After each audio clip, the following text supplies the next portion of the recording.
All right, ladies, this is Alex from Mindful Attraction 2.0, and this is the third time I'm making this fucking video.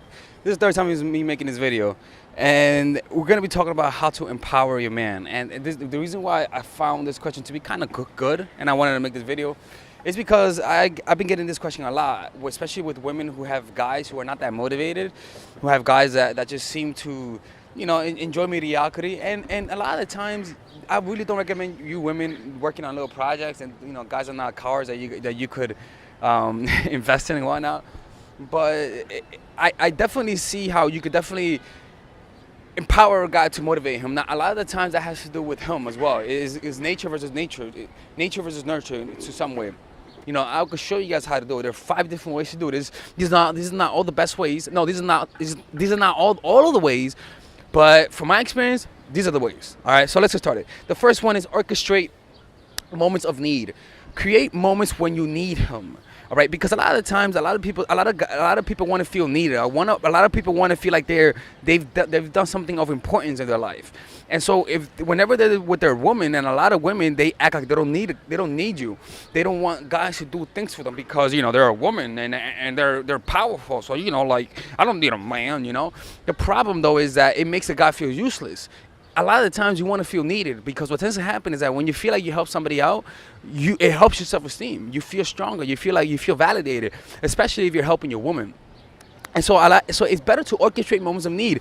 Orchestrate moments when you need his emotional support. Orchestrate moments if you're a very independent woman. Orchestrate moments when you need his help. Like, tell him that you need help with this and you need help with that, and thank him for it. Why? Because when a guy feels like he's helped you, when a guy feels like he was responsible to help you feel better, to help you solve a problem, it helps him realize that he's actually useful. It's to start the foundation of him believing himself through helping other people out. All right.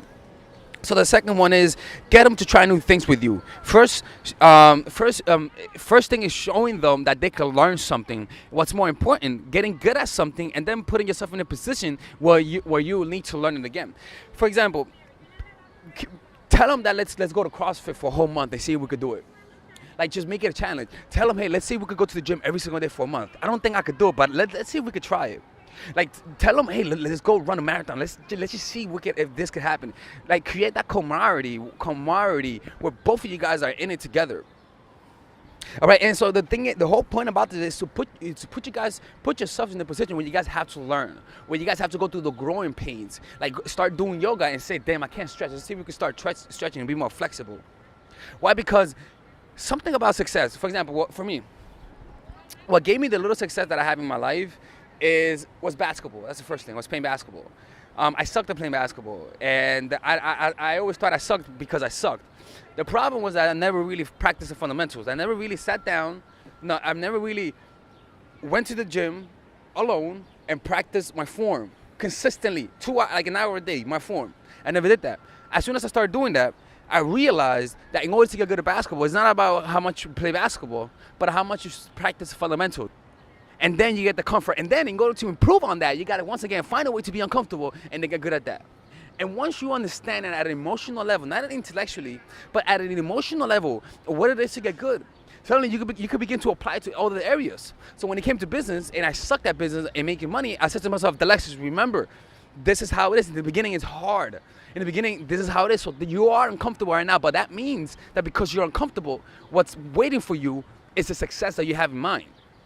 And that's what's gonna happen. So when you when you show him that, holy shit, it's hard, but then you could improve upon it, it gives him a reference experience. It gives him something that he could refer to. So when he's trying to achieve another goal, he can say, you know what, I remember that one time I sucked at yoga, but then after the more I did yoga, the easier it got, the more limber I became. So let me just practice, let me just apply what I learned with that to this, to business, to working out. That it's gonna be hard in the beginning, but that's how things are. In the beginning, momentum, it's difficult to gain, but as soon as you gain momentum, you ride that motherfucker. And so, but it's not only that, it's not just getting good at something, but also understanding that once you get good at something, you cannot get comfortable, and intentionally put yourself in positions where you're uncomfortable.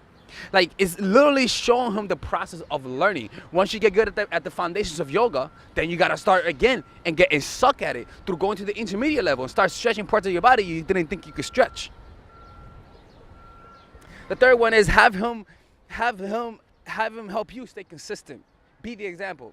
So a lot of the times, in order to help people out, it's not by telling them that they gotta change, but rather by you saying, "Help me change." Like saying, baby, look, I know you're overweight, but I need to get into go to the gym. So all I'm asking for you, just wake me up in the morning. Just please help me stay consistent. And when you work at the gym, you have him encourage you, have him give you the motivation. And so what's gonna happen is he's gonna be around success. He's gonna see, wow, she's doing this, and you're not gonna tell him to do it. You're just gonna be the example. Okay. Anyways, all right, let's get going. Okay. The fourth one is talk about guys who you are highly talk about guys who are highly motivated and talk about their traits, not their outcome. So for example, it's about talk about, oh my God, I love Leonardo DiCaprio. Not because you can talk about, I love how motivated he is. I love how dedicated he is. I love how consistent he is. Like I don't know, I just find guys who are passionate about something, who are consistent in something, fucking hot. Like you don't talk about the millions he's made. You just talk about the traits he's had that enables him to automatically succeed. For example, like the one trait that I know that if you acquire is passion and the pure obsession about something. So when you talk about, man, I just love guys who are just passionate about their goals, passionate about this, passionate about that. Or even say, baby, I love the way you're passionate about that. And just highlight the one thing that he's passionate so that maybe he can say, damn, she finds that attractive. Let me try to expand that. For example, I remember, okay. I'll talk about this. I was never going to talk about this, but I'll talk about this. What got me into YouTube was that one day I made a video about how to quit smoking weed, right? And that was like many years ago because I had a job interview and I made that video. And I just made the video because I wanted to remind myself. So I just put it on YouTube. I was like, this is what I'm doing, this is what I'm doing, this is what I'm doing. It was more like a personal journal. And 2 months later, I looked back and that shit had 30,000 views. And I'm like, oh, damn. Right? And I didn't push too much thought until 2 years later, that girl from Florida, the girl who wants to be a lawyer, a doctor, I was like, man, like I got to find a way to make some money. Right? And so I was like, let me start doing YouTube perhaps. And I sucked at it, right? But then I started making YouTube videos about how to quit smoking. Right? And mind you, I was being a hypocrite, right? But the whole point was that the reason why I began doing it was because I got validation. I got people like saying, "Ooh, I like that." Like I got rewarded by the views. So I kept repeating it. Now it wasn't that I chose to do it, but rather I was feeling good because other people were making me feel good about it. So I did it more. See what I'm saying? So you got to find a trait in him. It doesn't matter if it's small, but if you say, "Man, I like that about you," boom, he's gonna start doing it more. Or talk about a trait in another guy. That again, you don't talk about the outcome. You talk about the trait. Like Dwayne Johnson, I love how motivated he is. So when you talk about the motivation, it's not about the outcome because he cannot match that. Just make sure he matches with the intensity, with the trait, because the trait will naturally produce those results. So admire those traits. Don't admire the hood motherfuckers. You know what I'm saying? If you're gonna admire the hood motherfuckers, admire their business accolades. Like I just love Tyrone, man. I love the drug. I love his drug business. it's kind of like Chris Rock when he was like talking about how the parents should be proud of their kids having a crack house. He'd be like, man, my son has a crack house and it's nice too. Something like that. Anyways, so the fifth one and the last one is admire his qualities that are great and talk about it. Start small. It goes with what I said today. Is that you don't first start want to create something in him. Bring it out in him. Bring out what's already in him. Look for the traits that are there, like little scintillas. For example, me when I was a kid, I was someone who couldn't focus. You could tell, even when I talk on camera, I'm always being distracted. But what started happening was people kept telling me I'm very creative. Like I remember when I was working as a caseworker, they would tell me that during discussions, they would always tell me, man, you give a lot of great points. Because they always tell people, what do you think about this case? And I always gave great points. And so people kept reinforcing that happening to me. And so I always thought myself as someone who was creative. But that started because when I was a child, when I was a beautiful child, in church, they would always say, wow, you're so smart. Wow, you know the Bible so much. And so to get more of that reaction, I kept reading more and learning more. You see what I'm saying? And so it started small, but because I kept getting good reactions, I kept doing it more. So that's what you gotta do. You gotta find out the traits that he has, the rudimentary traits, and keep encouraging it through noticing it, through rewarding him and whatnot. Saying, oh my God, I know you were late, baby, but I just love when you're just passionate about that. I love that when you just went to the gym. I don't know, I just find that so fucking hot. Like, don't talk about the outcome, talk about the trait. You see what I'm saying? And so what's gonna happen? He's gonna begin seeing himself as that because you're seeing him as that. And if he loves you, and you see that in him, he's gonna begin seeing it in himself because he looks for your validation. I'm telling you, man. Like, that's what an empowered woman is. You're empowering him. You're making him feel good about himself. You're making him believe in himself. And that all starts with him beginning to see himself in new ways. Right? Anyways, this is how it's done, man. You gotta orchestrate moments of needs to help him feel empowered.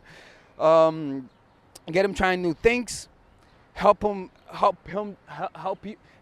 help you stay consistent. Talk about guys who are highly motivated and talk about their traits, not the outcome, and admire his qualities that are great and talk about it. Start small, and that's how it's done. That's how it's done.